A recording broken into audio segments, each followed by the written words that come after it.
later for that, Chief. Mm-hmm. All right. Here we go.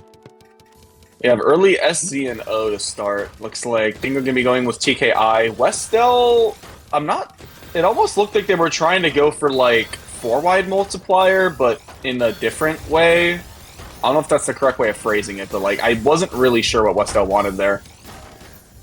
Yeah, it's really hard to see what players want very early on because, I mean, again, the speed is kind of just things happen in the blink of an eye, like misdrops happen in clear, huge spikes get sent, and sometimes even the round ends just like with the snap of a finger. We've got Westell starting to build up that surge. Dingo gonna have to be a little bit behind on the surge building. Is basically one attack per piece, but then again, so is Westell. Yeah. Westell hasn't even popped it.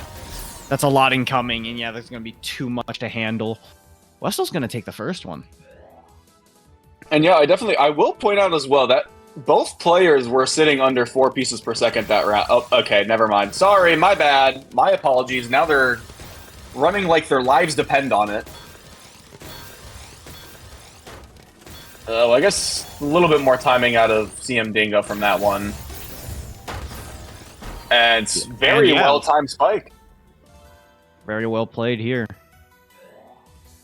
I think Westell was like 1 piece away from potentially getting that eyepiece over to the left, which I think was kind of the general plan, but they weren't able to entirely get that going. You can see, yeah, that 5 pieces per second burst out of Westell takes a little bit of a breather to evaluate what CMDINGO's board is going to look like, where it's most vulnerable. Decides to strike early, but not enough to top out CMDINGO, and they're going to be, again, right back down to the ground. Very little garbage left, and all that is very, very clean. Yeah, even with that big spike that Westell just sent, Dingo is still in such a clean position right now. Just needs to get that down stack going and get back into this. And like, you know, these wells are really enabling Dingo to keep that back-to-back surge going. Sends off the spike right now. And even with Westell's retaliation, Dingo doesn't have to worry too much about like trying to downstack cheese. Like, there are the few lines right there, but overall, anything that like any mistake that he makes is man-made, and well, there's 2 of them right there on cue, I suppose. But it is really misdrops. It is interesting. Dingo's been like.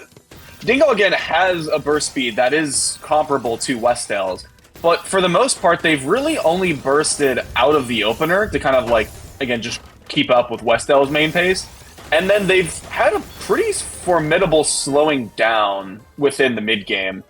I know we didn't get too much of it in that particular match because Westell ended things just extremely quickly, but I am curious to see if perhaps Dingo decides to try and take things a little bit slower to see if that works better against Westell, and whether or not that actually is going to be their ticket to victory.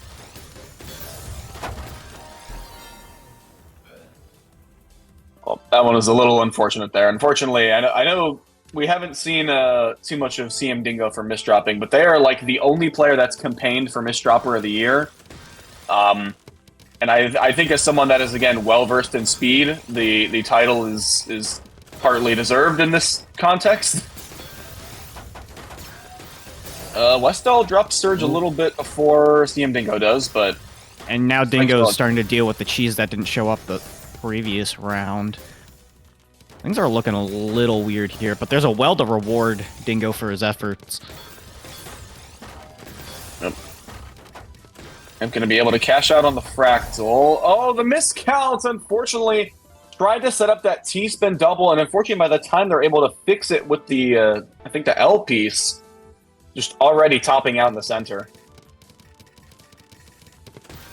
And PC up for Westell. 5 pieces per second, still on top of the center well.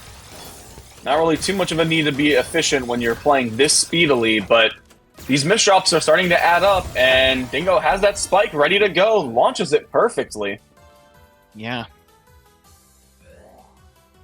Dingo's still in this game.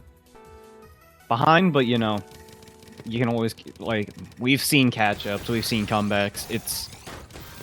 You've even seen mustard Nice. at this rate. Sorry. Mustard?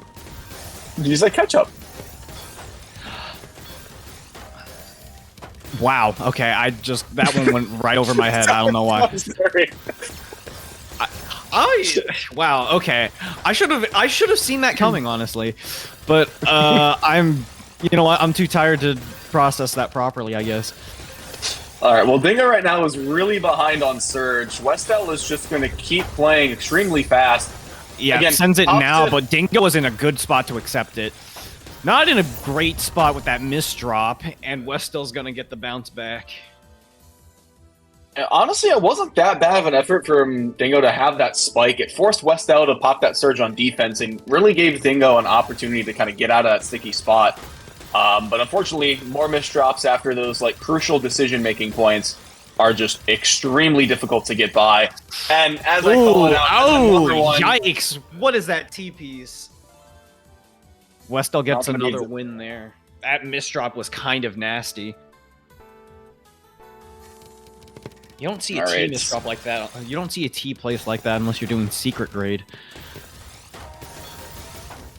All right. Well, I think Dingo was looking for multiplier on the down stack. Wasn't able to get anything substantial. And at the moment, still trying to down stack for the most part. Doesn't...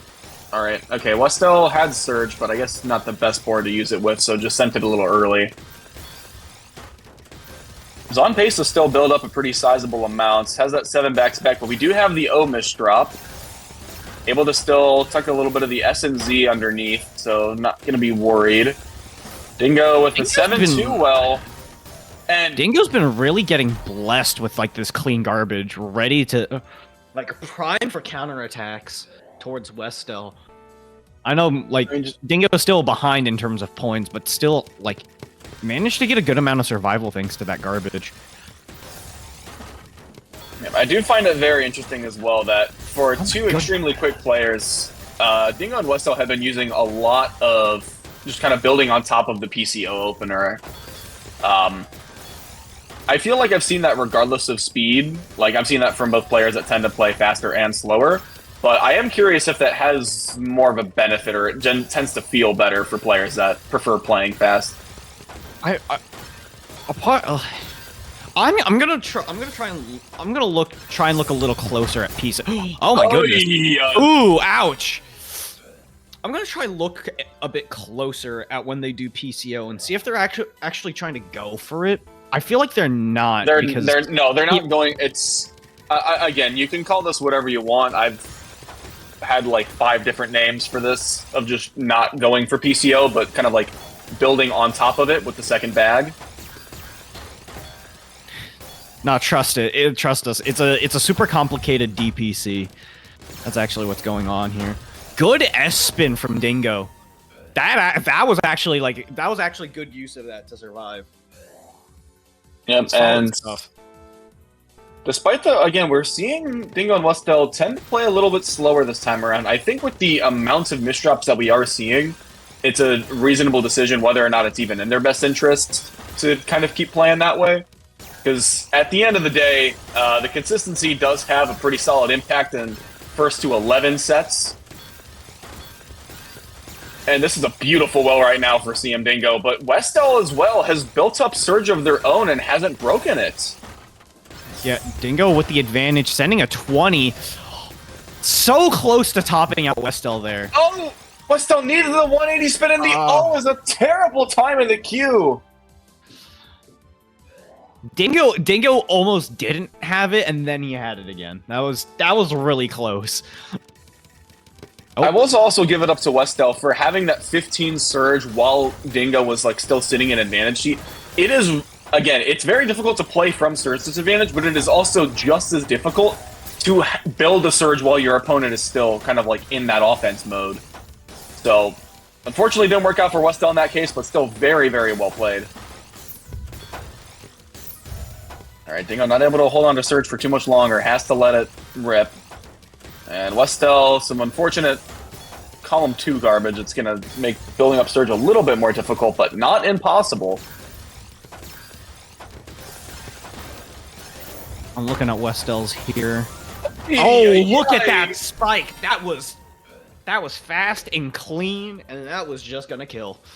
And you could tell Westell. as well that the second Westell saw that T-spin, that entire Westell was like, I see the 40 spike. We're gonna immediately bring this into reality. And there's not a lot you can do when something that egregious gets sent off that quickly. Yeah, and you can't really do something when your misdrops are this egregious from Dingo. Westell's going to take another quick round, and we're going to be into match point already. Can Dingo run it back to at least, you know, bring it to deuce? All right, well, we are blitzing once again the TKIs to start, but Dingo's having a little bit of a rough time how they want to continue through with this. Not exactly what they had in mind, and they're falling behind in Surge. The T gets placed over on the side, not their primary intention. Too much hesitation there. Bad pieces coming exactly when Dingo didn't want them. Westell's going to take that and going to be moving on in the loser's bracket. And that is going to be the end of